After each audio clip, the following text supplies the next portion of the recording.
Bonjour tout le monde, c'est Maud, on se retrouve pour un nouveau point lecture dans lequel je vais vous parler de 4 livres. Oui, je reprends un petit peu un bon rythme de lecture, donc je suis assez contente.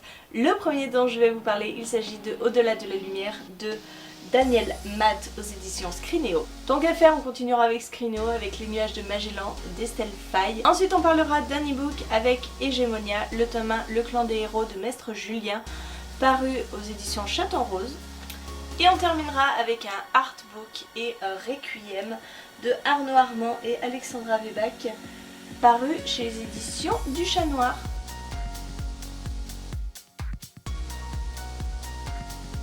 Je vous présente Au-delà de la lumière, c'est une parution assez récente de chez Scrinéo, un premier roman de l'auteur. Et je dois dire que pour un premier roman, c'était assez prometteur, assez addictif et j'ai beaucoup aimé cette histoire. Nous sommes avec David qui a peur pour sa petite amie Théa, qui est une jeune recrue, on va dire, une jeune femme qui pratique un sport de combat assez particulier, la métamachie, où le but est de se connecter à un fauteuil qui vous tue, qui vous injecte un produit qui vous tue. Vous partez donc dans une sorte de limbe où vous combattez grâce à vos souvenirs. Et au bout de 5 minutes, on vous réanime, parce que au-delà de 5 minutes, les dégâts au cerveau sont irréversibles. Donc voilà, c'est un sport de combat assez étrange. Si vous voulez, on est dans un univers futuriste où ce genre-là, c'est beaucoup développé. On peut utiliser des sièges hypnose ou qui nous plongent dans des rêves lucides partagés. C'est un petit peu le pendant de la métamachie, mais en moins dangereux. Hein. La métamachie, vraiment, on vous tue, hein, clairement. Et David, il a peur pour Théa parce que plusieurs fois, il lui arrivait des incidents, il y a eu des problèmes. Et lors de son dernier combat, sa grande finale pour gagner le titre suprême, Théa ne va pas se réveiller. Théa va rester sur son siège et ne va pas se réveiller. Et à partir de là, va s'en suivre toute une histoire que je vous laisserai découvrir. Ça, c'est vraiment le tout début de l'histoire. Je ne vous apprends rien, je vous ne spoil rien puisque c'est même dans le résumé derrière. J'ai beaucoup aimé cette histoire parce que y a quelque chose d'original dedans. Alors ok, des livres sur les expériences de vie après la mort, ça existe de partout. D'ailleurs, j'ai eu un petit tic de me dire que ça ressemblait beaucoup au Thanatos de Werber. Cette expérience d'aller au-delà, de voir ce qu'il y a après la mort. Mais là, c'est différent. Mais il y a eu ce petit truc qui m'a fait penser à ça et c'est pas pour me déplaire parce que j'adore les Thanatos. Tonote, je vais aller trop vite, il faut que je réduise le débit. En tout cas, j'ai passé un très bon moment. C'était immersif, on avait envie de savoir ce qui allait se passer. Après, le procédé est assez simple finalement.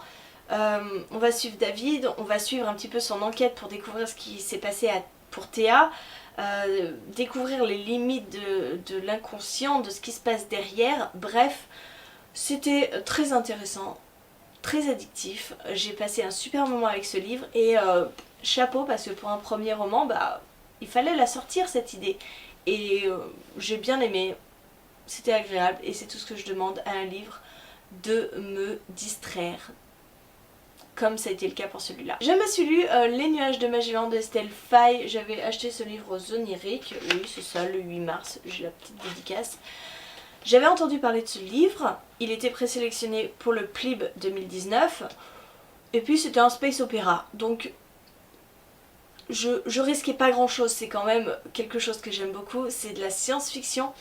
Et encore une fois, j'ai été agréablement surprise. Je connais La plume d'Estelle Faye pour avoir lu déjà 4 de ses autres romans.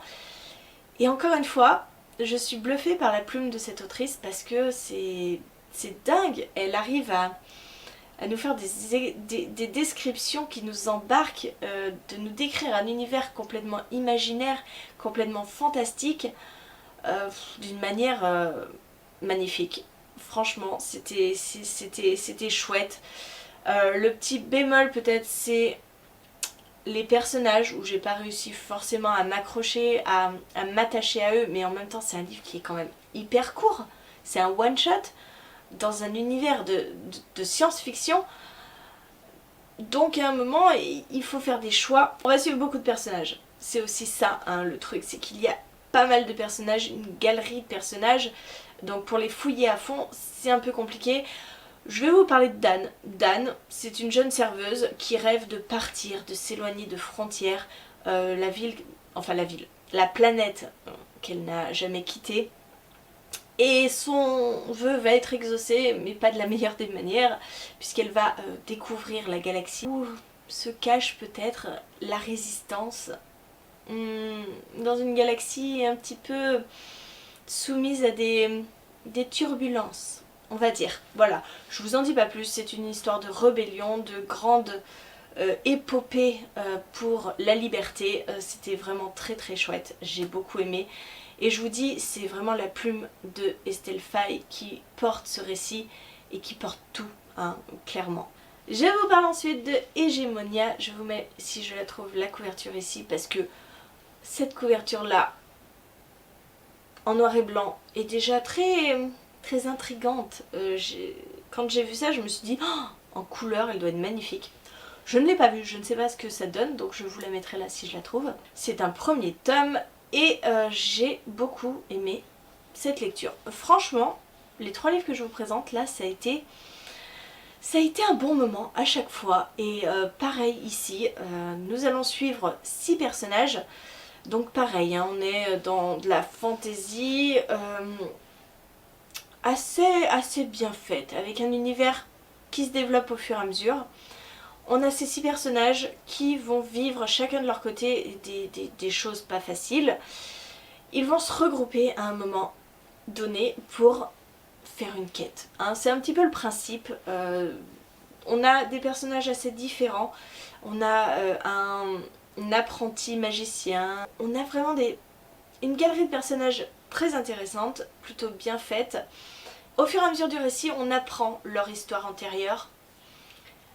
Par un procédé qui je trouve est assez redondant, hein. C'est un petit peu le point négatif je pense de ce livre. On aurait pu peut-être amener les histoires de chacun d'une manière différente parce que si vous voulez, on introduit le chapitre en disant voilà mon histoire, je vais vous raconter ce qui s'est passé et on déroule l'histoire.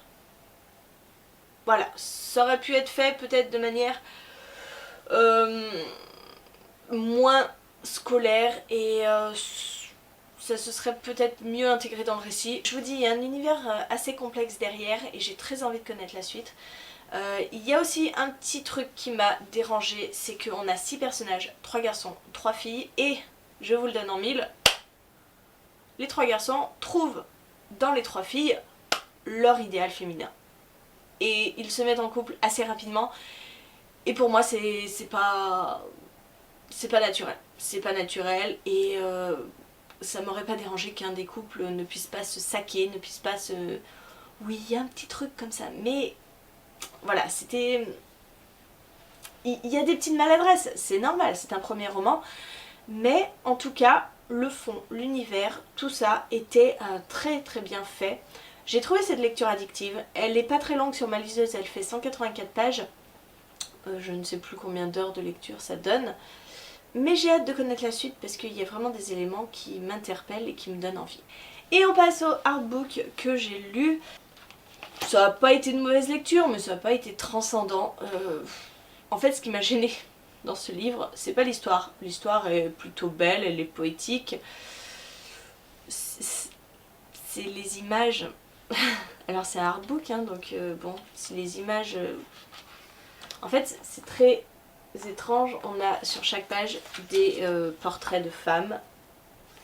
Et en fait j'avais l'impression qu'elle me fixait à chaque fois que je tournais une page, qu'elle m'observait. En soi les couleurs sont très belles, les images aussi, mais je me sentais observée tout le long de ce livre. Et les photos ne sont pas forcément en rapport avec l'histoire, hein, donc les photos sont belles, mais assez dérangeante par moment. Voilà. Pour l'histoire, je vous dis, c'est assez poétique, c'est assez beau. On est dans une romance orphéenne, voilà, d'Orphée, etc. Bon bref, c'était sympa. Mais je vous dis, je suis pas du tout convaincue par les photos, les images, qui m'ont mise mal à l'aise. Voilà, je vous ai parlé de ces 4 lectures. Je suis contente de retrouver un rythme assez soutenu pour pouvoir vous présenter des choses. Cette vidéo sera plus longue que la précédente. La précédente faisait 7 minutes. Je peux pas faire plus court. J'espère que la vidéo vous a plu. N'hésitez pas à me dire en commentaire si vous avez lu un de ces livres, ce que vous en avez pensé. Et si je vous ai donné envie de lire un de ces livres. Parce que franchement, les 3 que je vous ai présentés avant étaient vraiment bons. J'ai passé un bon moment. Et en attendant, bah écoutez, moi je vous fais des gros bisous, je vous souhaite une très bonne journée, de très bonnes lectures, je vous dis à très bientôt pour une nouvelle vidéo.